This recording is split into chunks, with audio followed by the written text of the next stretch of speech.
Posketan, podcastnya Okem Pengamatan. Kali ini kita akan bersama salah satu narasumber yang ini narasumber sangat jauh.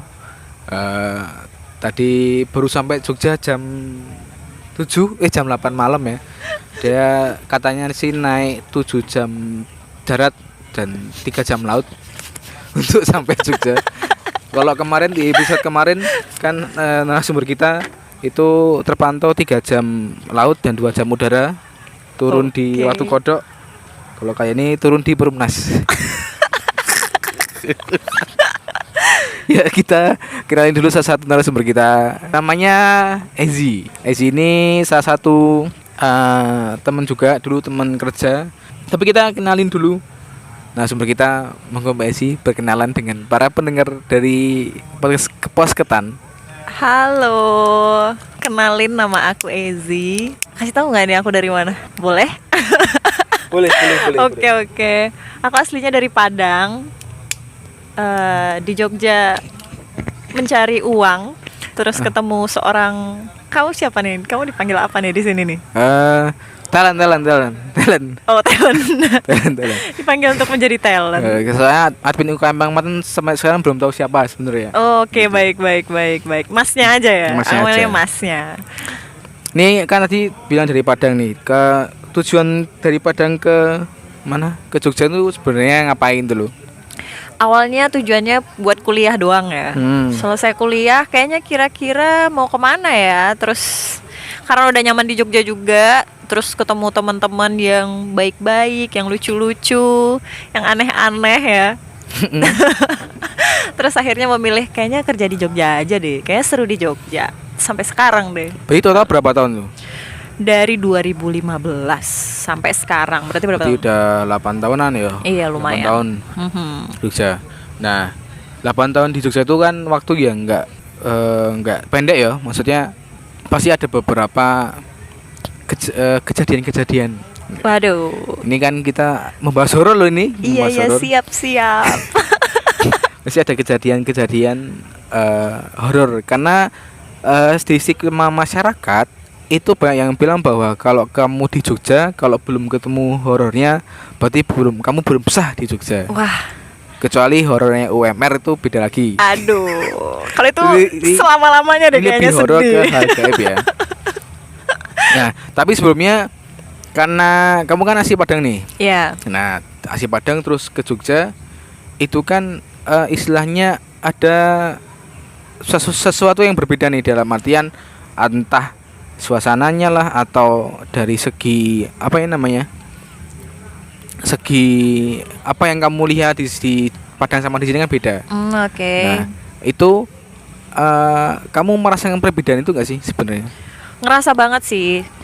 Mungkin dari suasana dulu ya. Kalau suasana kayaknya di ruang lingkupku ya. Aku kembali di ruang lingkupku nih. Aku melihat kalau aku di sana kayaknya tidak seramah Jogja gitu loh. Yang kayak kalau di sini kan bener-bener yang gitu, kayak nyapa gitu-gitu tuh loh. Nah di situ tuh nggak yang seramah itu. Walaupun ramah ya, walaupun tapi tetap ramah. Tingkat keramahnya beda kan. Yang kayak kamu di jalan pun masih yang kayak apa ya bilang, mari Pak gitu-gitu tuh loh. Nah di situ nggak yang segitunya. Berarti lebih ke mungkin di arah sosial ya. Iya betul. Di arah sosialnya. Nah tapi sih tadi kan di bridging ya tentang apa namanya kejadian-kejadian kalau di Jogja itu belum mengalami hal horor itu belum sah lah ibaratnya itu. Okay. Nah kamu sendiri nih pernah nggak mengalami hal sesuatu yang mungkin bisa dibilang tidak masuk akal ataupun bikin kamu kaget lah. Ini kok kayak gini dulu waktu 8 tahun di sini nih. Oh pernah banget. Dan itu bener-bener awal-awal banget di Jogja sih. Itu aku pertama kali ngekos di belakang kampus. Kita nggak usah sebut ya kampusnya apa dan di mana. Ada satu kosan, itu kosan cewek yang dari awal masuk tuh dia punya kamar cukup banyak, bisa dibilang kayak 20 lebih. Tapi tuh yang ngisi, yang netap tuh cuman kayak 3-4 orang. Selebihnya semua kosong. Oh gitu. Iya. Jadi pas baru masuk semuanya maba. Oh iya, berarti awalnya masuk apa tuh waktu itu? Pas benar-benar pertama kali ngekos tuh di situ gitu loh. Terus awalnya kayak nggak ada yang kayak cutting gitu. Biasanya kan banyak kan kalau kayak gitu, apalagi deket sama kampus ya. Awal-awal aku masih ngerasa oh ya udah mungkin memang pada udah tua-tua terus pada pindah kosan ya. Udah tuh karena kita semua maba, jadi akhirnya kenal dan cukup dekat kan. Nah aku tuh sebenarnya bukan anak yang bisa tidur sendiri gitu loh. Aku cukup penakut lah. Terus sama bapak kos? Enggak dong. Kalau itu tetap takut sih, tetap serem sih. Tapi iya jadi kayak agak susah tidur sendiri gitu loh anaknya. Karena biasa di rumah tidur bareng adik apa siapa gitu kan. Nah bulan ketiga keempat kan udah mulai punya temen gitu-gitu kan. Kita mulai yang sering ngobrol pulang kampus terus rame-rame terus mulai sering berinteraksi. Itu dimulai kayaknya 3-4 bulan setelah mulai ospek gitulah. Awal-awalnya itu aku ngerasa biasa aja. Terus lama-lama ada hal-hal yang kayaknya nih ini kok agak janggal ya. Iya. Dimulai dari setiap malam. Jadi kosanku tuh lantai 3. Aku di lantai 3-nya.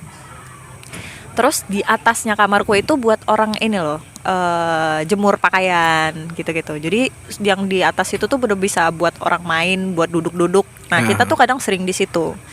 Kadang aku bahkan kayak jam 5 jam 6 gitu tiduran bareng anak-anak gitu sampai malam kadang ketiduran gitu di atas. Nah ada satu momen kok sering banget denger orang jalan gitu. Jadi sebenarnya kalau aku tidur di kos itu, di kamar itu, kalau ada yang jemur, aku pasti denger suara langkah di atas. Oh karena iya, tuh karena bener-bener di atas, bener-bener di atasku. Posisi kamarku itu bener-bener di antara tangga naik tangga naik turunnya lantai ke-3 ke-4. Jadi itu bener-bener apa ya? Kalau orang naik tangga tuh pasti langsung depan pintu. Iya, ngerti. Nah, jadi aku tahu dong siapa aja yang misalnya ada orang yang turun apa naik ke atas. Terus setiap jam 1 jam 2 tuh selalu ada suara kaki orang, tapi tuh kakinya itu yang kayak bukan lagi jemur, tapi lebih kayak jalan-jalan. Oh, jadi bentar. Jalan-jalan tuh dalam artian dia bolak-balik apa? Bolak-balik. Bolak-balik. Tapi bolak-balik itu kayak jalan yang kayak lagi main gitu, ngerti gak sih? Oh iya. Bukan yang kayak kalau misalnya kamu lagi jemur kan pelan-pelan kan, satu terus ngambil terus satu, pasti ada suara apa ember apa gitu kan, ada yang kayak gitu. Tapi di situ enggak. Itu selalu terjadi jam 1 jam 2 gitu. Karena aku emang dari dulu susah tidur ya. Jadi aku sering terjaga di jam segitu dan masih belum ngantuk, masih bener-bener matanya tuh terang gitu. Nah, aku tahu dong siapa yang naik ke atas atau enggak, karena aku sering buka pintu. Nah itu posisi itu nggak ada orang. Kos itu kebetulan di bawahnya tuh kan yang punya. Jadi tuh kita kayak jam 9 jam 10 tuh udah dikasih tahu buat jangan berisik, jangan banyak aktivitas lah. Berarti nanti ibaratnya aktivitas di agak apa ya? Dibatasi lah. Jadi itu benar-benar yang kayak jam 10 ke atas tuh udah sepi banget. Paling semua orang di dalam kamar. Udah, terus itu terjadi hampir tiap hari. Lama-lama aku sering yang kayak terjaga di jam 3. Saya ketiduran terus jam 3 gitu kebangun gara-gara denger kayak suara kaki kecil-kecil tapi lari-lari. Jadi dia step by step gitu loh. Pertama cuma jalan-jalan, terus lama-lama kayak suara kaki bocil-bocil gitu lari-lari. Oh iya. Aku mulai aneh nih, ini kenapa kok kayak gini, tapi kayak ya udahlah ya. Tapi nggak lihat sosoknya kan? Enggak, karena aku dalam kamar. Udah. Terus sampai puncaknya adalah satu hari tuh aku ngerasa capek banget ya. Capek banget tapi belum tidur. Jadi tuh antara mau tidur tapi mata belum ngantuk gitu. Lagi mencoba tidur tapi udah merem nih. Terus tiba-tiba denger suara kelereng di atas. Kayak kan itu datar ya, kan itu semen. Siapa sih yang mau main kelereng di atas gitu? Dan itu jam segitu. Siapa sih yang iseng main? Ya mungkin bapak kos gak putus main kelereng kan? Wah, keren sih bapak kosannya tuh kayak. Iya. Gila gak sih? Lebih ke gila ya guys. Terus udah, kok main kelereng. Terus disusul dengan suara jalan kaki kecil-kecil yang cepet gitu, tek tek tek tek tek tek tek. Terus suara kelerengnya tuh nggak yang di apa ya, yang cuman di apa namanya Ya kayak cuma disebar gitu kan. tapi satu yang kayak krek gitu, Oh gitu. ya. Terus diambil, terus krek lagi gitu. Terus aku masih diem. Terus nggak lama denger suara ini di dinding sebelah kiriku. Jadi aku tuh kasurnya mepet sebelah kiri. Kasurnya sebelah kiriku tuh kayak ada suara lemari gitu lah, yang nyit nyit gitu. Tapi tuh sebelah kirimu kamar. Nah awalnya aku pikir itu kamar sebelahnya. Jadi kan sebelahnya tuh otomatis kosan orang lain kan. Iya. Terus aku masih yang kayak, kok nih suara banyak banget. Terus aku diem tuh. Akhirnya tetap tidur. Besok paginya aku ngecek dong. Aku ngecek, aku lihat ke atas. Ini nggak mungkin nih ada orang main kelereng. Itu satu. Terus kedua, aku penasaran dengan suara lemari itu, karena aku mikirnya masih yang kayak, oh mungkin orang bersih-bersih di jam berapa terus lipat-lipat pakaian gitu kan. Ternyata di sebelahku itu lantainya tuh cuma sampai 2. Maksudnya? Jadi sebelah kosan itu cuma lantai 2, sementara aku kan di lantai 3. Berarti kan di sebelahku kosong ya. Oh iya. Berarti dinding sebelahku kan tidak ada apa-apa. Iya dong. Iya. Oh alah, ngerti aku. Ya dong. Jadi kayak, loh, jadi yang aku denger suara lemari yang di mana? Sementara aku bener-bener denger tuh sebelah kiriku gitu loh, bener-bener di dinding sebelah kiri. Di situ tuh mulai, wah ini nggak beres nih. Terus aku belum cerita tuh sama anak-anak kosan, sampai satu momen ada anak di lantai dasar cerita kalau dia tidur tuh dicolek kakinya. Abis dicolek, terus kita masih yang kayak paling mimpi apa gitu segala macem. Nggak lama setelah itu, mungkin nggak cukup 1 minggu, cerita kalau kaki dia tuh ditarik lagi tidur, tapi tariknya tuh jauh gitu loh. Misalnya kayak dari kasur terus ditarik, itu tuh bener-bener yang badannya gerak tuh. Gerak, kakinya jadi yang misalnya lutut nih, patokannya kan lutut di kasur nih. Jadi lutut tuh pindah. pas, jadi ditariknya tuh pas sampai ini lutut. Oh paham iya. Gak? Ya, oh iya, ngerti. Jadi ditarik, dia kaget, teriak kan. Teriak, terus kita turun. Kita dengerin, ternyata semua orang jadi cerita. Ya intinya kayak ngerasa nggak enak, ngerasa kayak ngelihat orang, tapi ternyata kita nggak ada di kosan, gitu-gitu. Oh berarti ketika waktu kejadian yang tadi kata kaki ditarik, akhirnya semua penghuni kos tuh cerita tuh kalau pernah mengalami hal yang kayak gitu. Terus akhirnya kita mulai yang mikir kan, wah pantes nih kosan kesepi. Kok kosan cuma berapa orang nih? Kok ternyata kita baru sadar, oh kita maba-maba semua nih gitu kan. Sampai akhirnya kita ngobrol sama yang punya. Terus yang punya tuh ngajakin kita buat ya doa lah di hari itu juga. Karena kita protes kan, ini kok gini? Kan jadinya nggak nyaman gitu loh, nggak dikasih tahu juga apa-apa segala macam. Ya, siapa juga sih yang mau kasih tahu ya? Nanti tahu ya pada ngedol tempe mah nih. Iya nanti jadinya kosannya nggak laku ya. Nah, gitu. Udah, terus habis itu aku mulai yang kayak was-was gitu loh jadinya. Karena kan semua orang jadi kayak ketakutan dong tiap malam gitu. Kita punya jadwal yang kayak bahkan tidur bareng untuk 3-4 orang, bahkan satu kamar tuh bisa yang kayak 8 orang tidur bareng gitu karena saking takutnya. Terus setelah berapa lama kita mulai yang kayak yaudah, kayaknya udah nggak ada apa-apa, kayaknya udah biasa aja. Terus aku mendapatkan momen paling menyebalkan sih itu. Jadi tuh kondisi ya biasa, aku susah tidur. Itu masih yang kayak jam 2, jam setengah 3, aku maksain buat tidur. Terus aku itu kondisi besoknya itu mau kuliah pagi. Iya. Jadi aku mengharuskan diriku buat ayo tidur, kalau enggak nih kesiangan nih. Terus badan udah capek, udah setengah ngantuk. Udah tidur, tiba-tiba denger lagi tuh suara yang atas tuh. Suara apa tuh? Suara jalan itu. Oh, suara jalan. Karena aku udah capek kayak bodoh deh, terserah deh mau gimana gitu. Terus mulai lagi yang suara apa lemari itu ada lagi, aku mulai yang kayak wah runtut nih, apalagi nih gitu. Tapi kayak masih yang merem gitu, ngerti nggak sih, yang kayak udah terserah deh mau gimana deh gitu. Terus tiba-tiba aku udah merasa itu udah tenang, tiba-tiba tuh kayak tenang banget. Pas lagi menuju udah mau tidurnya, tiba-tiba telinga sebelah kananku itu kayak dengar suara cewek. Dan itu kenceng banget di telingaku yang kayak gitu. Gimana? Yang kayak Itu. heeh. Ini barang mangan peti apa? Dia kayak ngasih tahu ya, aku habis makan put. Itu suara apa hanya kayak ada apa namanya? Kayak hawa panas kayak kita enggak. Jadi tuh kan jadi kondisinya posisi tidurku itu ke kanan. Jadi kan ke telingaku ketutup dengan bantal. Tapi yang kedengaran adalah telinga kanan. Oh iya. Oke. Dia itu bener-bener jelas dan keras banget.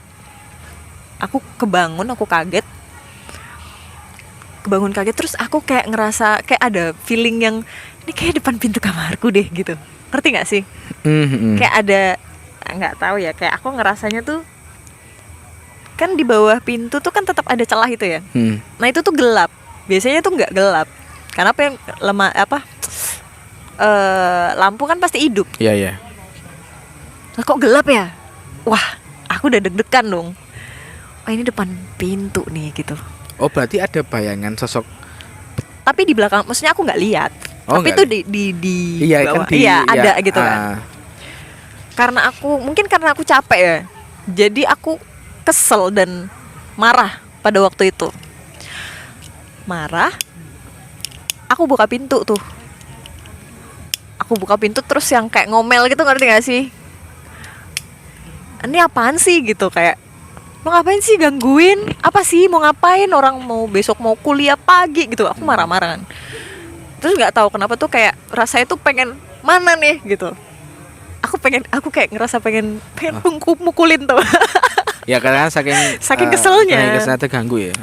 Bener-bener kayak keganggu banget dengan yang tiba-tiba suara itu, suara ini. Terus aku memutuskan buat naik ke atas. Kayak sok-sokan nyari gitu loh, ngerti gak sih? Si paling berani gitu. Paling berani. Jadi aku naik ke atas, aku masih dengan emosi gitu kan. Mana kamu gitu. Aku naik ke atas, aku cariin sampai muter gitu. Muter, nggak melihat apa-apa. Tapi tuh, soalnya di atas tuh nggak ada lampu. Itu gelap sebenarnya. Aku cariin, nggak nemu. Aku tungguin tuh. Ada kayak 10 menit aku tungguin di atas gitu. Gimana gitu. Akhirnya aku turun kan. Turun. Terus aku tetap buka pintu kamarku. Oh yaudah, kalau nggak tahu ya, di kepalaku nih kayak mikir, yaudah kalau kamu nggak berani aku samperin, ini pintuku buka, tapi aku duduk di ujung kamar, keluar deh gitu.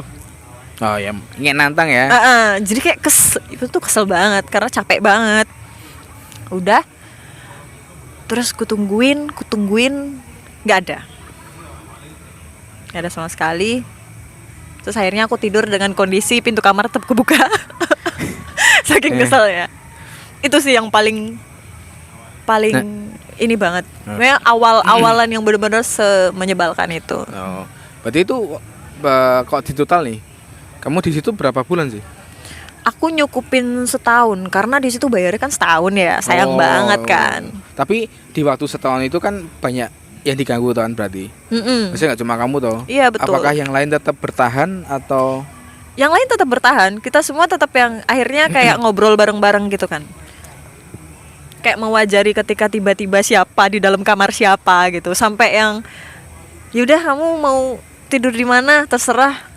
Pintu gak usah dikunci, nanti siapa yang takut ya udah tinggal nyempil aja di kamar siapa gitu.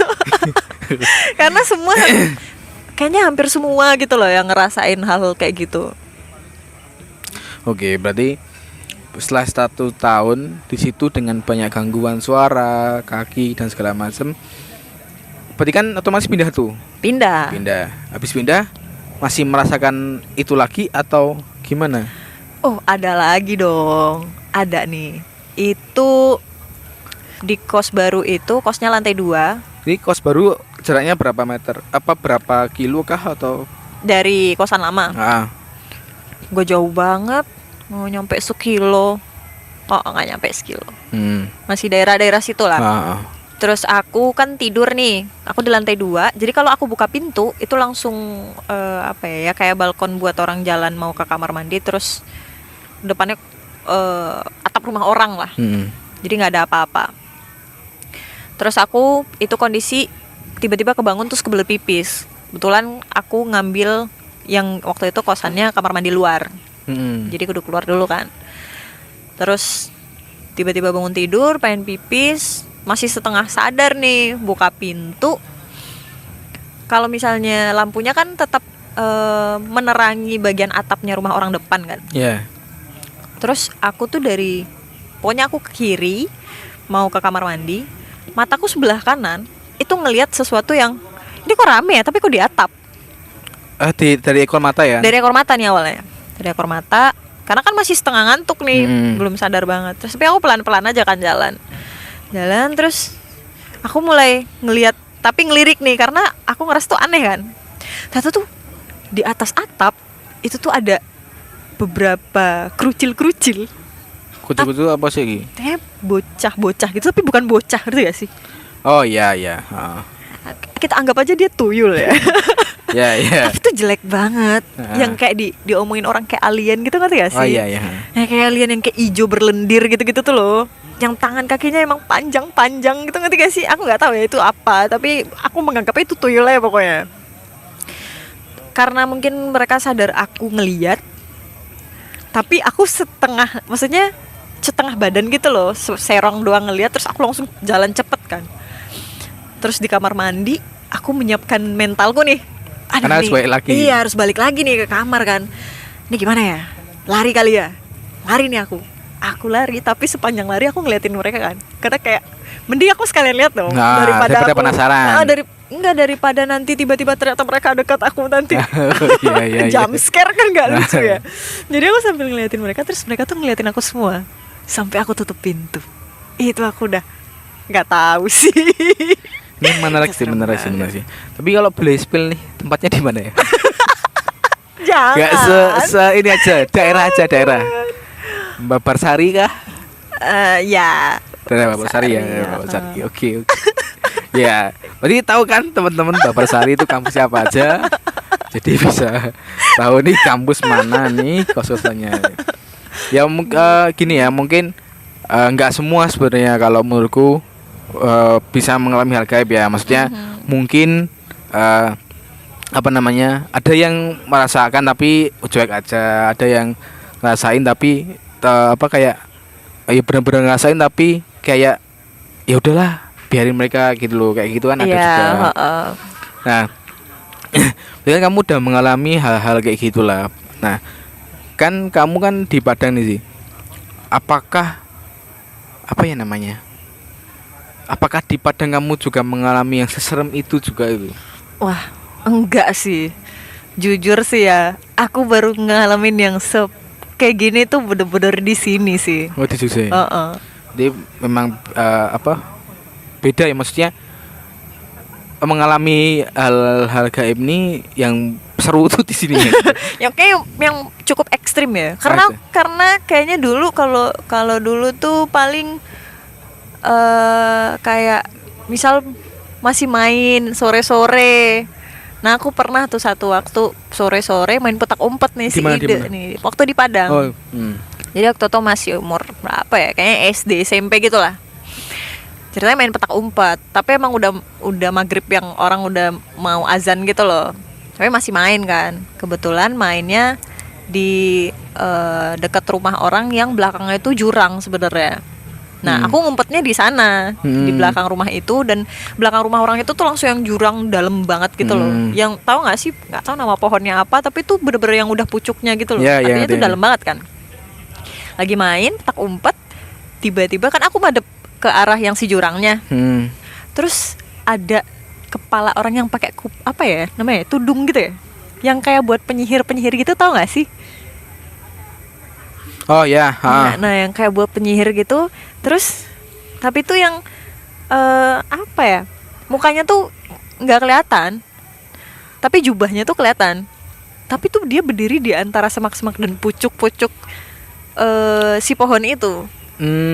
Aku awal mikir mungkin ya kain kali ya gitu. Tapi kok stay-nya kayak orang gitu. Paling kayak gitu doang, nggak pernah yang se-ekstrim. Oh iya ngerti. Saya nggak seaneh di sini sih. Tapi ini mampu sendiri kan kok di Jogja ini literally dari Jawa ya. Maksud di daerah Jawa itu kan ada beberapa mitos-mitos yang sangat dipercaya masyarakat. Contoh nggak boleh duduk, kalau perawan tuh nggak boleh duduk di apa namanya, depan pintu. Terus kayak contoh nggak boleh surup-surup tuh nggak boleh keluar rumah. Terus kalau ada lagi, kalau ini juga nih ada yang sangat khas di Jawa. Kalau kita ada beberapa versi ya. Yang pertama itu kalau lihat makam itu kita harus meludah. Meludah tapi bukan ke arah makam tapi ke arah sebaliknya. Contoh makamnya media kiri, kita meludah ke kanan. Gitu. Iya. Nah, terus ada lagi yang bilang kalau kita itu apa namanya, kayak di makam, kita lihat makam nih, kita harus apa namanya, apa ya, ngisep jempol. Oh ya. Itu. Terus ada juga yang bilang kalau seumpama kita di makam, kan kita ngelewatin pundukan makam nih.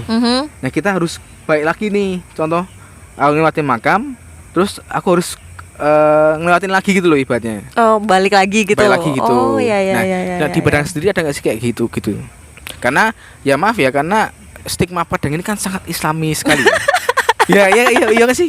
Iya. Nah apakah orang-orang di, aku nggak mengkreditkan Padang, enggak ya, tapi kan ini hanya sharing aja. Apa ya? Kayaknya itu deh yang aku tahu ya. Saya aku nggak terlalu ngerti hal-hal yang, saya terlalu budaya, aku juga takut ya ngomongin. Kayak serem deh. Lebih serem deh ngomongin itu. Takut salah omong. Ya gak apa kan, setaumu kan ini. Iya, setauku paling ya itu, yang kalau misalnya udah mau azan maghrib gitu, jangan kemana-mana, jangan keluar, karena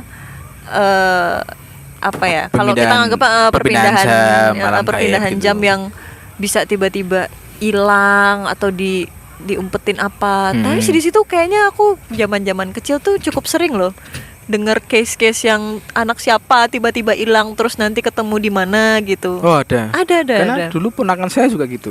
Oh iya. Oh bukan ponakan banget. Apa ya? Ponakan tapi dia lebih tua. Oh iya. Kan di Jawa kayak gitu kan, kan. Nah dulu tuh saudaraku bilang, dulu saudaraku tuh pernah dia ditemukan di atas pohon kelapa. Oh wow, keren sih. Sumpah. Jadi daun pohon kelapa, dia tuh tidur di situ, pakai bantal. Gimana caranya? Lah itu makanya banyak banget. Dulu kejadian kayak gitu. Yang secara logika ya nggak mungkin dia ngelindur terus naik pohon kelapa. Apakah tiba-tiba dia sadar di tengah-tengah pohon kelapa kan? Dan bawa bantal ya? Bawa bantal, itu kan susah itu loh. Ya itu paling kayak gitu doang sih, yang kayak tiba-tiba ketemunya di kaki Merapi gitu-gitu sih. Kaki mana pi? Kaki Merapi. Kan di situ ada Gunung Merapi. Oh Gunung Merapi. Jadi siapa gitu kan, dia habis buru babi gitu, terus ternyata diumpetin gitu kan katanya, terus nanti ketemu di mana. Sering kayak gitu sih. Kalau denger yang kayak gitu. Ini sih kan di Jawa itu kan banyak kayak tempat-tempat wingit. Wingit itu apa tuh? Wingit itu orang menganggap tempat itu tuh sakral, bukan angker ya, beda ya. Kalau angker kan stigma masyarakat yang angker tuh lebih ke arah buruk lah ya. Tapi kalau wingit itu lebih ke arah ini tuh sakral banget. Oh iya. Di Padang ada nggak sih kayak gitu? Ada. Iya kayak makam-makamnya siapa gitu-gitu sih paling. Kalau tempat kok contoh bangunan gitu ada sih. Bangunan apa ya? Aduh, nggak tahu lagi.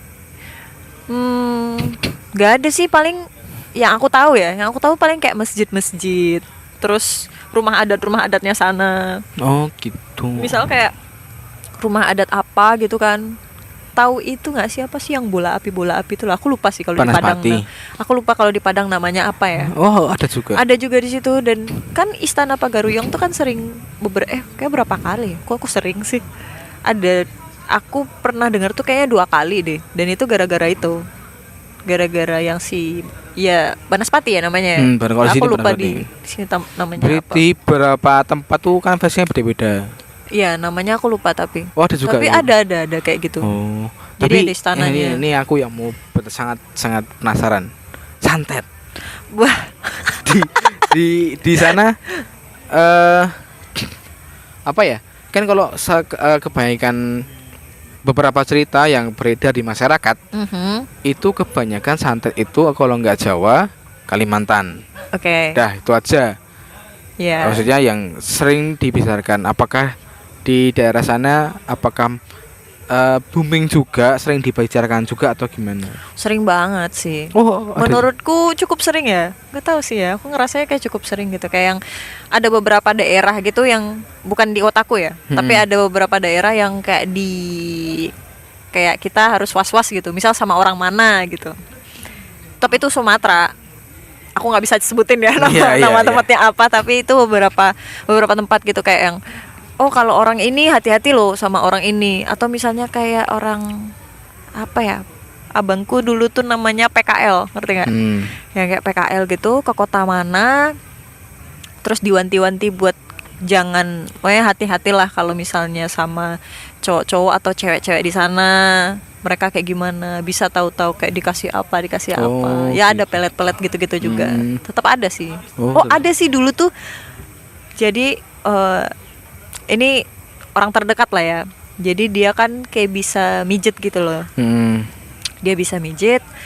Ternyata yang dipijit itu katanya diguna-guna orang gitulah. Terus setelah dipijit, ternyata sakitnya tuh bias ke yang mijet. Yang mijetnya kan saudaraku nih. Biasnya. Maksudnya kena ikutan ininya gitu loh.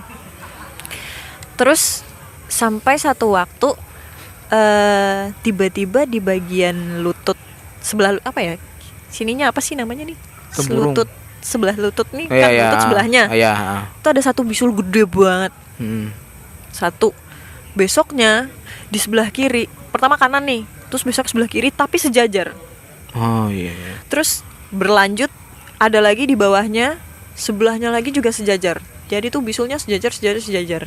Maksudnya kan tuh cukup aneh ya untuk kalau misalnya kalau bisul biasa kan harus menyebar ya, tapi nyebar itu kan. harus sejajar. Ini kok sejajar kiri kanan. Terus ya itu saling mengobati gitu, aku nggak ngerti sih, pokoknya ngobatin gitu. Terus dikasih tahu, oh ternyata tuh kamu bantuin orang yang sebenarnya tuh yang kamu pijitin tuh orang itu tuh habis kena santet gitu.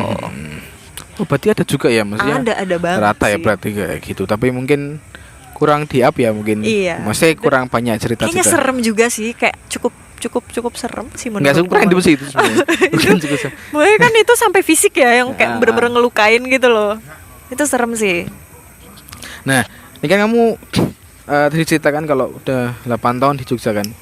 Nah, menurutmu sendiri di Jogja ini kan banyak sebenarnya tempat-tempat yang dianggap angker gitu loh. Maksudnya kayak contoh tempat rumah pocong sumi dan segala macam gitu loh. Apakah kamu juga setelah dengan kejadian Cosmo itu, apakah kamu penasaran dan mengunjungi tempat-tempat itu? Karena aku tahu rasa seremnya ya, capeknya ngadepin yang kayak gitu, aku lebih kayak menghindari sih tempat-tempat yang kayak gitu. Misalnya kayak orang ngasih tahu, ini ada ini, aku kayaknya lebih, oh ya udah, aku tidak akan datang ke sana gitu. Karena males banget kalau bisa beneran kan. Ini sih, karena kabarnya nih di Jogja itu bakalan ada apa ya namanya, kayak wisata, tapi itu wisata horor. Oh wow. Ya itu katanya nih bakal dikelola. Aku nggak tahu apakah dikelola pemerintah atau gimana aku lupa. Pokoknya bakal dikelola dan itu bakal jadi destinasi wisata. Keren sih. Ada ya orang yang mau datang ke tempat serem gitu ya. Itu karena dulu sempat ramai di tahun 2016-17 itu yang jalan-jalan UGM tuh sempat ramai. Oh iya. Kan kalau UPN sendiri kan susah untuk jalan-jalan ya, karena jam 11 sudah tutup. Ceritanya belum keluar. Yang ada malah lihat marching band. Oke. Kalau lihat orang latihan ya. Vokalis Paradiso itu malah ada di auditorium. Dengan kejadian-kejadian yang kamu alami dan segala macam, kalau secara logika berpikir logika manusia biasa, ketika orang sudah mengalami hal gitu, kok dia masih betah di sini gitu loh. Nah, apa yang membuat kamu masih betah di sini? Oh, itu kayaknya lebih personal sih. Aku bisa mengalahkan hal-hal menyeramkan itu dengan ini gitu loh. Aku akan stay di Jogja. Apakah sudah berdamai? Apakah ya udah nih hal biasa atau gimana? Mungkin kayaknya itu dijadiin hal yang diwajari gitu loh. Kayak aku tetap percaya dengan adanya itu satu ya, karena udah kejadian yang kayak gitu ya. Terus aku mikirnya ya ketika itu masih bisa ku toleransi ya udah gitu. Dan pun kalau misalnya masih bisa ku hindari. Oke. Jadi alasan aku tetap di sini karena aku nyaman di sini, aku senang dengan orang-orang di sini. Terus ketemu banyak orang-orang yang jadi penting buatku gitu, kayak teman-teman yang akhirnya aku nganggap jadi saudara. Jadi aku ngerasa itu bisa mengalahkan mengerikan dan horornya itu sih. Oke. Nah, tapi ini buat teman-teman semua nih, sebenarnya Ezi ini salah satu podcaster juga sebenarnya. Ini salah satu podcaster yang akan muncul mungkin di antara bulan September sampai Oktober lah, akan rilis podcast pertamanya yang berjudul podcastnya adalah Ngedumel Mulu. Nama podcastnya Ngedumel Mulu. Ini agak susah menyebutkannya nggak usah, tapi memang di konsep kalau secara konsep gimana sih itu? Aku kayaknya lebih menceritakan apa-apa yang meresahkan dari diriku ya. Jadi yang ngedumel biasa lah, ngedumel tentang kehidupan hari-hari gitu, sosial gitu ya. Iya. Ya mungkin buat teman-teman kalau mungkin nanti penasaran podcastnya itu seperti apa dan apa sih yang mau dibicarakan sama Ezi ini, itu bisa langsung aja nanti di Instagram Ezi. Di Instagram namanya apa sih? Ngedumel Mulu. Iya, Ngedumel Mulu. Sama mungkin nanti ada di Spotify sama di Noise. Pokoknya teman-teman langsung follow aja, sama langsung dengerin aja semuanya lah satu podcastnya itu. Jangan lupa dengerin ya. Jangan lupa dengerin. Jadi malu. Nah, ini yang terakhir sih. Ini kan tadi kamu terang ngomongin kos kan, ngomongin tentang ibaratnya lebih ke arah yang kamu alami di rumah ya. Pernah nggak di jalan nih? Di jalan. Di Jogja ya ini kita konteksnya Jogja. Oh, di jalan. Kayaknya lebih kayak cuman apa ya namanya ya? Apa ning jalan tiba-tiba ono pocong dodol bakwan kawi. Anjir, tuh serem sih. Enggak se ekstrim itu sih. Paling kayak tiba-tiba anjir, kaget apaan tuh. Jadi takut. Ini di jalan tuh pernah pas zaman KKN sih, yang arah-arah ya tau lah sudut-sudut. KKN-mu di mana? Daerah Gunung Kidul, bro. Oh, Gunung Kidul. Iya, daerah Gunung Kidul, di mana kan jalannya nggak semua ada lampu ya. Jadi kan penerangannya dari motor. Itu salah satu contoh luasnya pembangunan Indonesia gitu. Jarangnya lampu itu saking luasnya agak susah itu menggapai membuat lampu itu. Aduh, takut. Makanya dibuat KKN. Oh iya. Untuk membantu program pemerintah. Masa jalan gede buat ya siapa tahu sing KKN itu salah satu anak DPR. Wah. Nah, aku boleh mundur dulu kan? Serem banget nih bahasannya. Gimana sih? Itu di jalan terus kayak ngelihat di antara semak-semak seperti ada orang gitu-gitu, atau lagi misalnya motoran sendiri di jalanan ring road ya. Cukup luar biasa nggak sih? Aku pernah hampir setahun berkendara di ring road. Kadang tuh ada momen-momen aku ngerasa ngeliat kaki mungkin tangan mungkin di jalan gitu. Oh. Entah yang nggak tahu ya. Aku tetap Itu mungkin mencoba. tangan-tangan pemuda klitih. Anjir serem banget. Tapi kan tetap serem woy kalau Iya, beneran anjir. Ya lebih serem klitih sebenarnya daripada hantu ya. Apa? Iya Pak ya. Kayaknya kalau dibandingin emang lebih serem itu ya. Ya iyalah. Oh iya ya. Kamu lihat pocong masih bisa lari, kalau lihat gede kan kamu dikejar. Oh iya ya bener Gitu. bener sih. Berarti itu ya, mesti beberapa yang mungkin lihat-lihat kayak gitu aja ya. Ya tapi kayak masih coba denial, paling capek kali ya jalan pulang kerja gitu, udah malam pulang kerja terus mungkin berhayal, tapi tetap sedih sih, serem. Mana sendirian lagi. Ya mungkin itu untuk podcast kali ini, episode kali ini. Jangan lupa nanti di follow ngedumul dari seorang Ezi. Nanti bisa di follow teman-teman. Dan jangan lupa buat teman-teman semua, jangan selalu support kita di podcast Posketan, baik yang pengamatan. Follow di subscribe di Spotify dan juga di Noise. Dan jangan lupa follow di Instagram kita, itu di UKM Pengamatan. Dan satu lagi, kita bakalan ada cerita baru nih di Twitter di UKM Pengamatan. Terima kasih.